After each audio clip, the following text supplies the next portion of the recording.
wear a simple watch. Despite earning 30 million euros a season and having the means to buy anything, Manet remains humble. When asked about the modest watch, he responded, "Why do I need 10 Ferraris or 20 diamond watches? What will these luxuries do for me or the world?" Manet survived life's hardships and played football barefoot. Today, he uses his football earnings to help others, investing in schools and hospitals in his village, transforming thousands of lives. Manet's story teaches that true success lies in using it to make a real difference in others' lives. This Martins, let me handle this. It's a woman's shop. Jesus, I told you. It's a mama's job. I'm the mama. Gee, I told you. Oh, goodness. Oh, no. Oh. Okay, dear David. What he's trying to say is he loves you so much. He loves you. And what I always say, part of my one of my philosophies is in life is those that love you will always tell you the truth, irrespective sometimes of how you feel. It's just like a mother trying to discipline her child. She doesn't want the child to get hurt. There is no true parents that will not discipline their child or scream and shout at them when they are sometimes going off way. So I know you're an adult, you have the right to do whatever you want to do with your money. But in essence, what he's trying to say is there's a difference between charity and making a mark. I'm not the type to talking much, but if you know, you know. Max Martins, I told him to do something wrong all the time. He didn't do it, and that resulted in him being arrested. So now I'm telling you, that's Martin's account there, the NGO account. Give it to Martins directly, not to someone else, not to anybody to do it for you. Drop it in Martin's NGO account. Tell him what you want him to do with $500 million each. I know sound logical to you, though it's a corporate civil responsibility. I'm an ex-beauty queen myself. I live in Banana Island. I'm your neighbor, David. There are some things that are just kind of spiritual. If you know, you know. This is going to be a monumental sacrifice. An altar. Take it as an altar. A monumental sacrifice altar unto the Lord. And it will speak for you and your lineage. It might not sound logical to you, David. Oh, boy, 500 million naira each.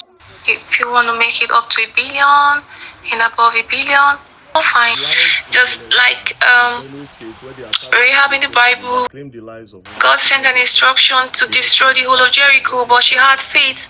She not only saved herself, she saved her family, her whole family, aligning herself with God's people and tapping in with her faith. So the same thing when you're dropping this, much more when this message is God is speaking to you like now. And when you drop it, tell the Lord 3 things you want him to do for you under 1 year. You see it as a physical evidence. And this is for youth empowerment. Martins can handle it. This is a monumental sacrifice. It's an altar, a monumental sacrifice unto the Lord. As youths come in every day into the factory, into the place every day, and they pray for you and they bless you for empowering them, it will speak for you and your generation, both born and yet to born. If you know, you know. Just like we have in the Bible, there are sometimes God is sending a message to someone or to some specific people, and other people hearing it, they want to tap into that blessing, and they're like, yeah, I want to be part of it. Not because it was designed for them, but because they had the faith to step into that prophetic message as at that time. These are spiritual matters. If you know, you know. But this message is specifically for this set of people I've mentioned, and for Wizkid also. He can step in. I was not asked to talk to him, but he can step in with faith, I believe. If you know, you know. God bless you. See their bones? Get it? See bone? This is the bone of a human being. See, this is a child. This is a child. See another one. These are children. These are children that were massacred here, burnt to ashes here. Now, the reason why I came here, I'll go and interview some of the persons that were here, that witnessed everything, that can explain. The reason why I came is, one thing I've noticed is that it seems the government don't know what is happening. Maybe because it is not in their faces yet. I don't know why back in the day, when things like this happen, the news, the media bring it to our faces. But nowadays, it's as if maybe they have paid them not to come and talk about things like this. And it's... Please, bros, let's just go. So, please, who is that man that was here yesterday? Please, can you come? I'll still take you guys around the area so that you can see. Bros, please. Good day. My name is Very Dark Man. I just came here when I heard what happened. I came here to see the situation of things, and I'm not going to lie to you. What I saw now really broke my heart. Seeing all these people burnt to ashes, it really broke my heart. So I have just one purpose: to put it out there for the government to really see what is going on. You know. So please, can you tell us what happened yesterday? You don't need to use English. Use pidgin, more the flow well. Okay. Yesterday we were in our town at around 10:45. 10:45. Yeah. In the morning. In the evening. In the evening. That is in the night. Yes. Then it started raining, so we were indoor.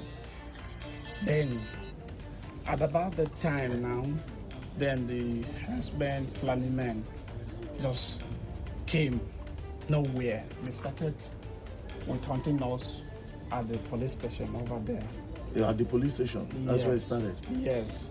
They knew very well that the police station are there, and they are wear arms, preparing for whatever that will comes. Then from there, did they chase the policemen away? No, the policemen were there to attack them. They did their job. They did their best. Their best. Then from there, knowing that okay, they have attacked them fully there, then another group was down here without the notice of the policemen. Then they started opening the door from one door to another. They were with many weapons. They break the door. While entering into the door, into the room, they'll pour the fuel, and then light fire. And then that is how it started. And we are hopeless. And what you have seen here now, a lot of people that die in our community is unexpected. We do not believe that such will happen in our own area, such will happen in our own town. Because we were thinking that the government is there for us. But around 10:45 p.m., there was no security to come to our aid. It is our community youth that stood up for this. We are hopeless. From 10:45 p.m. it started. Then it was around 2 o'clock. These people did what they want to do. And they left. Did you people manage to even exchange or fight anyone, or even take one as well? As they are fighting your people, you fighting them. But did you manage to even take the life of any one of them? Yeah, the youth tried a lot. What they would have No, none of them. None of them. But what I mean is, They tried their best to defend the town. From there, the security came when they see the policemen. Sincerely, we need to appreciate the policemen, because if not for the policemen, this town would have been down now. What you would have seen here would have been a mess. Okay, let me go around the place because I saw a lot of places that are burned. Yes. So please, let's go together.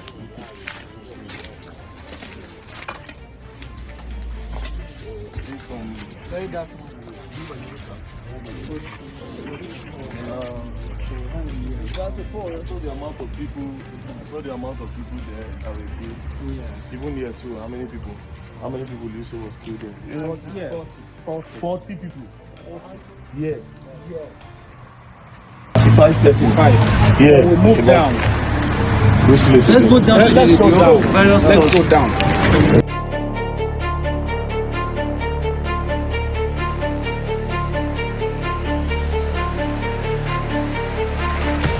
You know about Sadio Mane's kind actions for his hometown, Bambali in Senegal. He built a hospital costing 455,000 euros and a school that was 250,000 euros. Every month, he gives 70 euros to 2,000 families there. He also brought 4G internet to the village.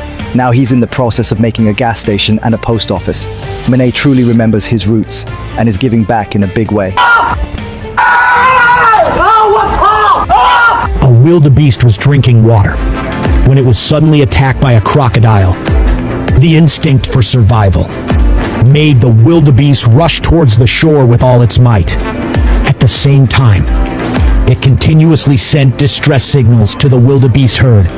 Seeing the ferocious crocodile, no wildebeest dared to come forward to help, afraid that they would be caught by the crocodile if they were not careful. They could only silently gather around, watching the wildebeest struggling desperately in the crocodile's mouth, only to see the crocodile firmly biting the wildebeest and launching a fierce attack on the wildebeest. It bit the wildebeest's hind leg, slowly dragging it towards the water, because the water was its main battleground. And the wildebeest also knew that once it was dragged into the water by the crocodile, there was no chance of escape.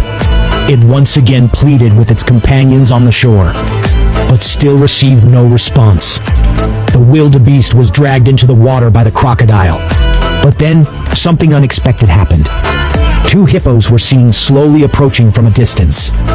Perhaps they couldn't bear to see the pitiful wildebeest becoming the crocodile's dinner like that. Or perhaps they had always been dissatisfied with the crocodile's behavior. The enraged hippos, without hesitation, charged towards the crocodile hiding in the water. The crocodile was scared and quickly retreated into the water. The wildebeest could hardly believe what it was seeing. Unknowingly, with the help of the hippos, it managed to snatch back its dear life from the crocodile's mouth. But faced with the injured hind leg bitten by the crocodile, the wildebeest didn't know how it would survive in the days to come. Let's go down. Okay.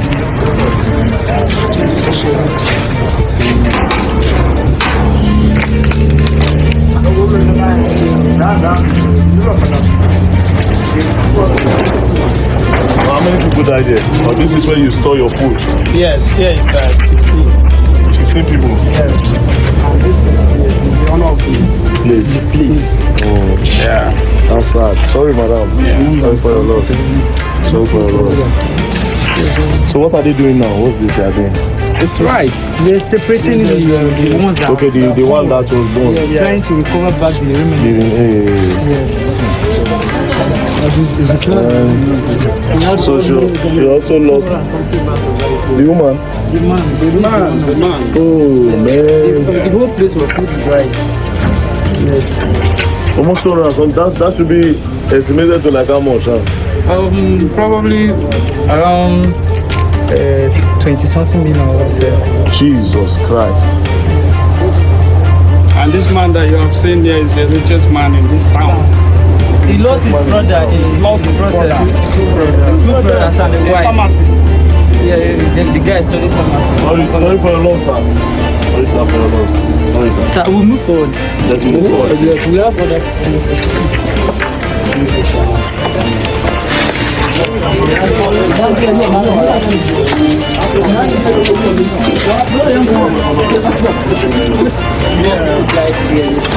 Four people. Yes, mother of a reverend father. What he said is blood. Mother of a reverend father. All these are blood. Yeah. Together, just graduated from State University. Mother of a reverend father. Yeah. That is where they killed the farmer. Yeah.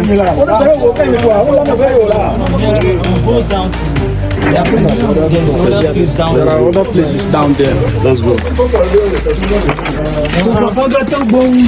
Here is 5 persons. 5 persons, yeah. Yes. 5 persons. Oh, shit. Where the slaughter been? Well, The blood. Animals. Here is the blood.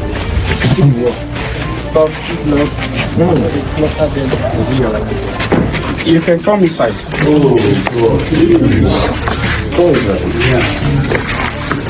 Just this piece.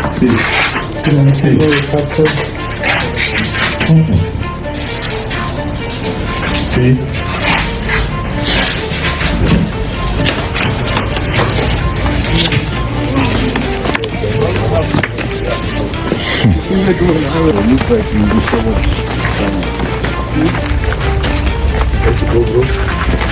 Their major target was on the stores because they knew this is where they saw the food stuff and they were burning the food stuff with the artists. We're just burning the food stuff. Look at a large amount of rice. See guys too. Maybe somebody should help me carry the cat. Maybe I can take the cat. If you don't mind.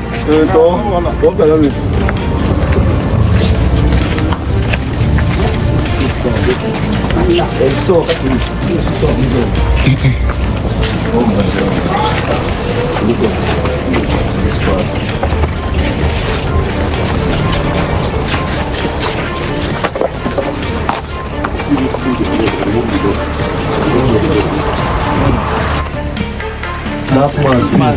Yes, it's another stuff. Look at him. The man I show you over there. That's the man. Yes. Oga, see, I don't get anything to give you, but to just relieve your stress. I don't have much to give you, man. Nothing I want to give you now where go take anything. You understand? There's nothing I want to give you that will take nothing.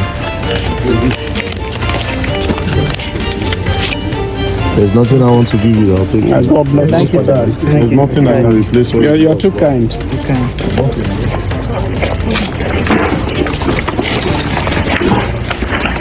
Okay.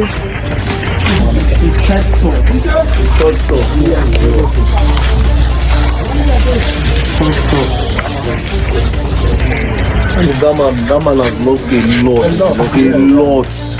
Only brother. And the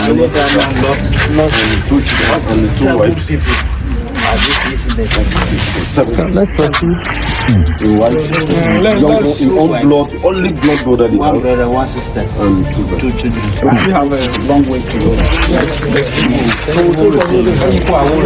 Trust I go follow now because it's on the. Okay. If it is, don't they get me?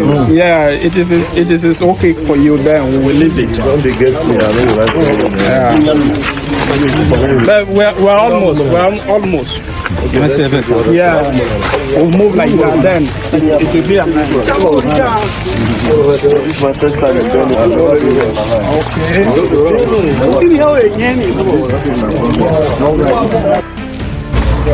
we lost almost 12 people there yesterday, gone to ashes.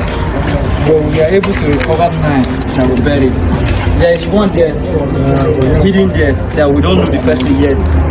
Inside this rice. Yeah. So we open it now to see somebody. Yes, there's someone here, because yesterday as we were trying to recover the remains, I discovered someone here, and there was nothing I could do. Because Please don't open it. I just said cover in case If people take the remaining one, I may not be as if. That's the all I have, eh?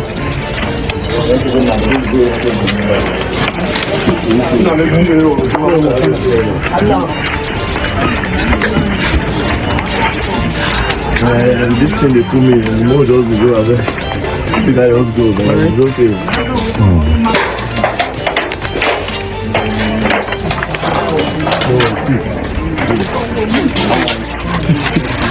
He's tired.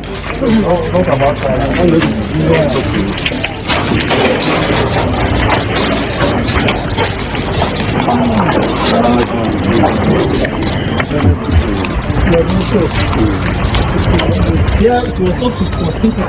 This place? Yes, it was got you. 14 people? Yes, we found 6 people here. See blood? Yes, 6 people here around this spot. They were outside here. 14 were inside. Those ones will be recovered. A lot went to us, we can't even recall, except as the time goes on, the people that are missing, this one is no longer there. If they give you a marginal number now, it's just an assumption. Because we don't know actually. Yes. If we should tell you we lost 200 people, it's an assumption. For sure, it's more. The one we recovered yesterday, we were able to bury was 176. Look at the ones. The ones see the ones that have been born. And a few days, I'm just asking, did you see this guy? They said no, they haven't seen me. I think that one too has been taken. A lot of people, like almost 7 people that can still remember that we haven't seen them till now.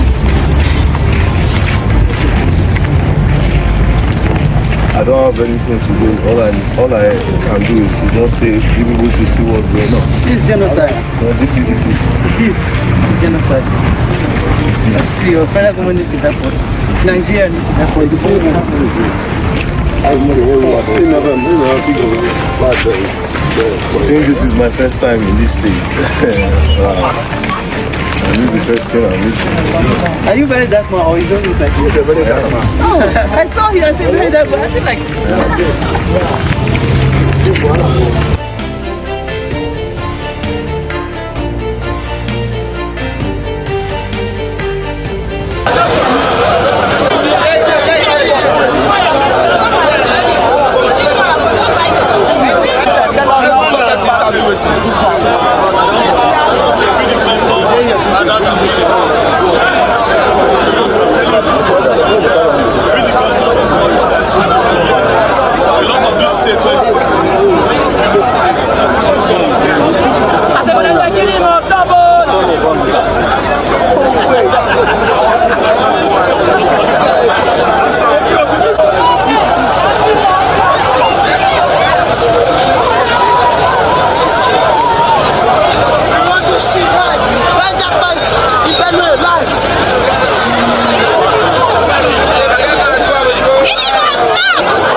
Very much. First of all, this is my first time in Benue State.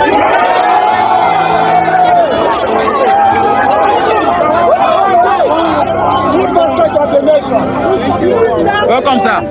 Now, this is the killing that happened in the other local government that brought me. Yes. This happened 12, 13 years ago. We see it on the TV. But nowadays, we don't see them again. It's almost as if it is controlled. Yes. So that they will not see it. Yes. Do you understand? That is why I came. But now that I made this protest, let me tell you something. Please tell. I don't protest tire for this country. I don't beat me tire. retire. We love Nigeria, that's why we are here. Yes, sir. Security is making a lot of us jobless. How? Because of insecurity, investors will not come to this place. You people cannot farm. When I went to this local government, they bought rice, they bought everything. The man was crying, I had to remove money. You understand? I said, take, not because the money can grace here, but it's just something to say, bros, not to drive. You understand? Understand this. Now we are on the street telling the government that please do something about this insecurity. Since when they bomb me, bros, I swear to God, I don't hear about Benue killing, no be today.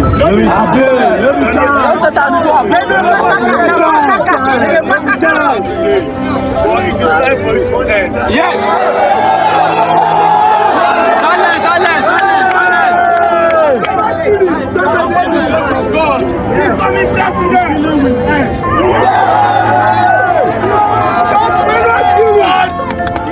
But it will not end like what we are doing now. Let me tell you why. You see everything you are doing now? Yes, sir. We don't want tire. Government no hear them. You know why? No. Because they are always waiting for you to burn one thing so that they can use that reason to start.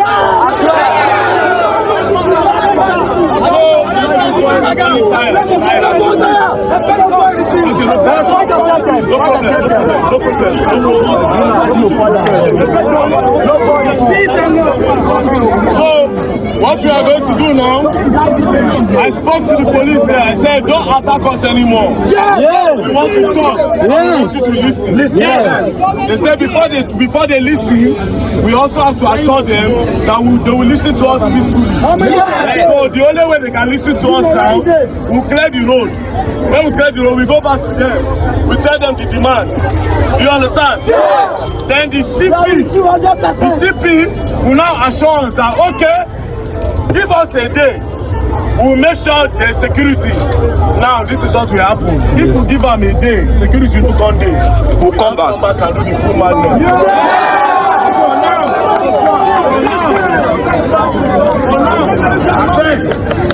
Let's just give them this opportunity.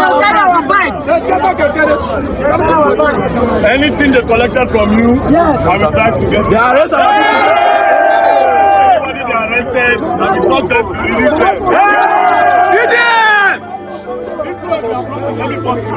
Okay, sir. This one right in the block. The governor wants from us. There will be a helicopter coming to go. You know who it affects? That one brother, one sister, where one go to small business, come to feed the family. That's all. You understand? That's all. The see no me say no go affect them. Because you go back. Yes. Go and meet them. Listen to the commissioner. And they will end this. What was about this there?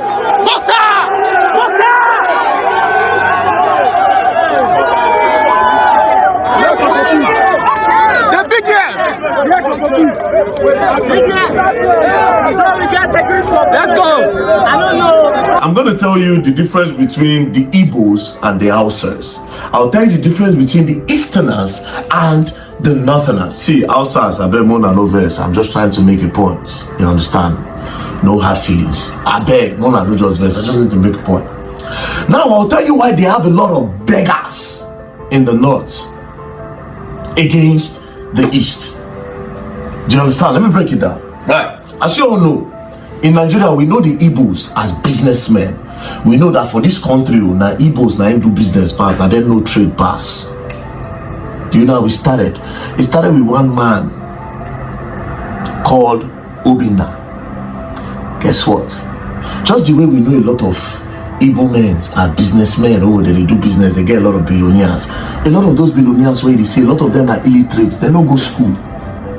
So I want to take education out of this gist and out of this story while I make my points. A lot of them don't go to school. A lot of these big Igbo men, when they bring in containers come Nigeria, if you hear them talk, you don't go believe. A lot of them are illiterate, but they get businesses, they be billionaires across Nigeria. So I'm taking education out of it, right? Do you know how it started? It started with one man called Obina. Obina looked at Nigeria properly and said, Nigeria will be needing A, B, and C. We don't have a lot of these things here. What do? Let me bring it from abroad to come and sell here. Do you understand? Okay, I noticed that there are a lot of Toyotas, but there are no parts. Let me start bringing parts. Toyota parts all the way from Japan. Next thing, Mr. Obina started bringing parts. When he saw that the business was going good, Mr. Obina said, I don't have a child yet. I am not married. What will I do? I need somebody to help me. Oh, Mazi Inanna, my kingsman. He has a son. His name is Chikodi. Let me bring Chikodi. Chikodi Bata Lagos. That's how Chikodi Bata Lagos. Chikodi came as a young boy. He started following Mr. Obina to do business. After a few years, Chikodi became a man. Mr. Obina said, it's now time to empower you. Mr. Obina said, let's do freedom. He gave Chikodi 5 million naira and told Chikodi, I have secured this line. A lot of people come from Abuja to come and buy parts. Do you know what you do, Chikodi? Go to Abuja and go to Apo Mechanic Village. I'll be sending you goods because you don't have much yet. That 5 million is the starting point. I will send you goods. When you sell, we'll share the profits. Because you need to stand on your own. And this is how from there Chikodi became a man and started doing business. From there Chikodi brought Chinecherim, and that was how everything spread. The Igbos now started doing it across Nigeria. The thing spread everywhere. Do you understand? This is how the Igbos, next thing, they empowered themselves. I'm coming. Now let's go to the north. The Northerners again, they also have a lot of illiterates. That's why I say we'll take education out of this. And they also have some billionaires, because all of them know good that. They get somewhere to say they don't socialize. They started business. But unlike the Easterners, do you know what they do? There's Mr. Adamu, that's a big businessman who is a farmer. Because they do a lot of farming in the north. A lot of the food that you eat come from the north. Do you understand? Now, this man started supplying foodstuffs. And he said, you know what? Hey, Hassan, come and join me. But do you know who Hassan is? Hassan is his son. Not someone else's son. Now, when he brings Hassan to protect his empire so that when he's gone, it will continue. It's a chain, family tree. Now, this big billionaire in the north, when he makes a lot of money, do you know what he does? He does charity, sadaka. He goes to the streets, he shares a lot of money because he knows that his people don't have much. They are suffering, they are hungry, a lot of them are beggars. He comes, he shares money to them, give them relief materials and all. That's why politicians capitalize on the north more, because they have a lot of beggars. But this is the difference. A lot of billionaires in the north, they do charity. Why a lot of Easterners, they do empowerment. They bring in their brothers to come and learn work. Before you know it, in they don't spread. But in the north, it's different. They do sadaka, they do charity. That's why they have a lot of beggars in the north against the east. As a matter of fact, if you calculate all the beggars in the eastern region, you don't reach one state for north. Do you know the irony of it all? Is that most of the beggars when they do east, they come from the north. That, my friends, is the difference between empowerment and charity. And let's go and look at the dictionary meaning between the both of them. Now, the dictionary meaning between the both of them is this, right? What is charity? Charity is a voluntary giving of help, typically in form of money, goods, and services to those in need. That is what they do in the north. That's why they have a lot of beggars, a lot of poor people. Because charity is breeze. Charity is a breeze. As you give them their chop, it don't go. As you give them the money, they spend, it don't go. Now let's go to empowerment, what is done in the east. Authority, empowerment is the authority or power given to someone to do something. By bringing Mazi Inanna's son to come and learn trade, he has empowered Mazi Inanna's son. He has given him the authority to see beyond. Then when it is now time he will give him power, a startup fund. The Mazi Nana's son, Chikodi, when he becomes a boss, he will now send money to his kinsmen, and that is how he's able to take care of his own family. But in the north, charity cannot take care of those children. That's why a lot of them are beggars. What am I trying to say? The difference between empowerment and charity. So when I talked about empowerment, a lot of people say, but these people, they give 500 million to charity. You know, she said the other one, he went to one hospital in, Burna Boy went to an hospital in Port Harcourt. He paid the hospital bill. The video pack money, give charity. Those are charity. Charity is different. Charity is like breeze. Empowerment is a stone. Charity, empowerment stone. If you throw stone, you go see where they go. But if you don't blow breeze, they don't burn you and make you see breeze. That's charity. So don't mistake it that when somebody is giving money, it means the person is empowering anybody. No. Know the difference today. That's why, like I said, perfect example is the East against the North. Now, before I traveled to China, see, China also motivated me more. Before I traveled to China, I was giving money for people to learn work.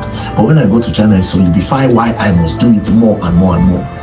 Now, I went to a gadget store in Guangzhou in China. There's this lady. She said, oh, you buy cleaner? She dey sell cleaner for clothes. I said, me no want cleaner. She said, oh, buy cleaner. The 2 get 1 free. 2 give you 1 free. You give you. I said no. She kept on bugging. Then I brought out 100 RMB and I gave it to her. She brought out the list. She said, oh, I'll give you 1 free. I said, me no want cleaner, just go. Because I know what makes she disturb me. You know what she do? She said, you no buy me, no want money. Take. I tell my guy, I say, tell her, say I dash am. Do you know what he said? Because I stayed in China, I said she not go collect. They know they collect free money here. You know why? Because they have the power, they have the substance, they cannot be beggars. Empowerment go a long way. And if you feel that when you don't get them clear, you know anybody anything, then you are wrong. That's where CSR comes in, corporate social responsibility. We all need to do that to make the country grow. If you feel like you're 1 cent, no need for Nigeria to become a better place, then I laugh at you because you are not even ready. Today, you know the difference between empowerment and charity. Charity is a breeze, empowerment is a rock. It's a rock, don't play. If you play, you can't learn, I will. Samuel Chukwueze has raised the bar so high that it's making it feel as if other Nigerian international and football stars are not doing so well for their community, because what Samuel Chukwueze is doing right now is just out of the body. It's mind-blowing. Now what he did was that he built a mansion for his family. You can see the house by my side. Yes, this mansion you are seeing, like a compound house where the whole of his family can stay if they like, and at least where they can retire to probably at the end of the year for festivities. And after building this magnificent building, he also went ahead and built unit of houses, about 50 units of houses, and gave it out on charity, gave it out to less privileged and widows in the community. And he didn't stop there. He also shared about 20 keke napeps to the youth of the community. Please don't just take my word for it. Let's listen to a testimony of a man from that community. June, he also built different houses for the widows and less privileged. 20 brand new keke. 20 brand new keke. Tricycles to youth. Do you know how much a tricycle is worth right now? The last time I heard about that price, I don't know if it is correct anyway, but the last time I heard of a tricycle, I heard it was worth around 4 million naira per one, like this.